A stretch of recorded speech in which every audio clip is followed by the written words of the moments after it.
হয়ে গেছে। দ্বাদশ শ্রেণীতে ছেলে মেয়েদের ফোন দেওয়া হয় সরকার থেকে, সরকার সেটা ভালো উদ্দেশ্যে ব্যবহার করে না, ছেলে মেয়েরা ওটা দিয়ে যোগাযোগ মাধ্যম হয়ে গেছে। আজকের দিনে কন্যাশ্রী প্রকল্প পেতে গেলে অবশ্যই অবিবাহিত থাকতে হয়। আমাদের স্কুল থেকে অফিস থেকে বলে দেওয়া হচ্ছে সই করে দিন, কারণ এখানে পদাধিকারীরা ডিএ বিডিও এনারাও আবার রাজ্যের কাছে কৈফিয়ত দিতে হবে। আপনাদের এই জেলায় কম বয়সে বিয়ে হয়ে যাচ্ছে, মানে মিথ্যাকে আমাদের লুকিয়ে চলতে হবে। আর এই ফোন ব্যবহার করার ফলে কি হচ্ছে, আজকের দিনে আপনারা দেখুন প্রত্যেকদিন থানায় গিয়ে, সাংবাদিক বন্ধুরা জানেন, প্রত্যেকদিন থানায় গিয়ে কম বয়সের ছেলেমেয়েরা কত চলে যাচ্ছে, পড়াশোনার মনোযোগ নষ্ট হচ্ছে। আমার এই কথা বলার মূল উদ্দেশ্য হলো আমাদের মনোযোগের অভাব হচ্ছে, তাতে আমরা শিক্ষকরাও দায়ী, সমাজ দায়ী, আমাদের পাড়া প্রতিবেশী, বাবা মা সবাই দায়ী।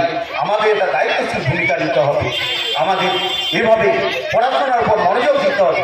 একটা জিনিস মনে রাখবেন, আমাদের ফোনে টং করে বেজে উঠলে একটা মেসেজ এসে গেল, আমি পড়াশোনা করছিলাম, সেই মেসেজের দিকে নজর দিলাম।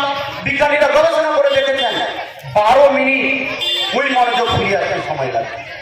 পড়াশোনা করছি, করতে করতে একটা ফোন এসে গেল। এমন কোনো আমরা ভিআইপি নয়, আমাদের ছাত্রছাত্রী আমরা এমন কোনো ভিআইপি নয় যে আমরা পড়াতে পড়াতে ফোন ধরে নিচ্ছি। যেটা বিশাল কিছু প্রধানমন্ত্রী, মুখ্যমন্ত্রী আমাদের বা কোনো মন্ত্রী ফোন করে, সঙ্গে সঙ্গে ধরতে হবে। যে ফোনটা ধরলাম আমাদের মনোযোগ অন্যদিকে চলে গেল। এরপরে ফোনে হাত দিতে আমরা যে নেট ঘাটছি, একের পর একটা আসতে থাকছে, ঘন্টা পর ঘন্টা কি করে কেটে যাচ্ছে আমরা সে কল্পনা করতে পারি না। আমরা আগে বলেছি ইওর টাইম বলে অ্যাপ আছে, আপনারা ডাউনলোড করবেন, দেখতে যাবেন সারাদিনে আমরা কতটা সময় ফোনে অপচয় করি। এরপরে বেশিক্ষণ ফোন দেখার পর বাবা মা কিছু বললে রাগ হয়ে যায়, দাঁড়াও তো ওসব কাজ করে হবে।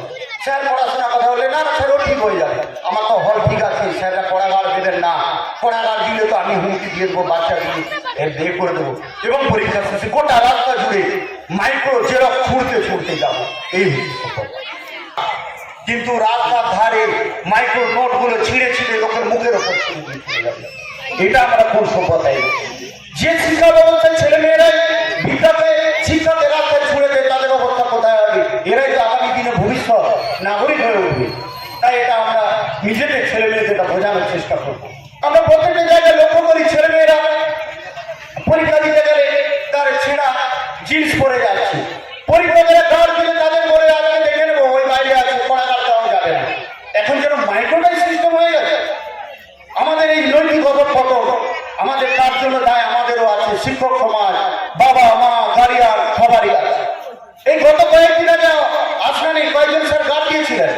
গত শনিবার ভৌত বিজ্ঞানের কঠিন প্রশ্ন এসেছিল, মেয়ে এসে স্যারকে বলছে আজ একটু পড়াগার হলে দেখে নিতাম স্যার। কোন যুগে বাস করছি আমরা? আজকের দিনে এটা ভাবুন।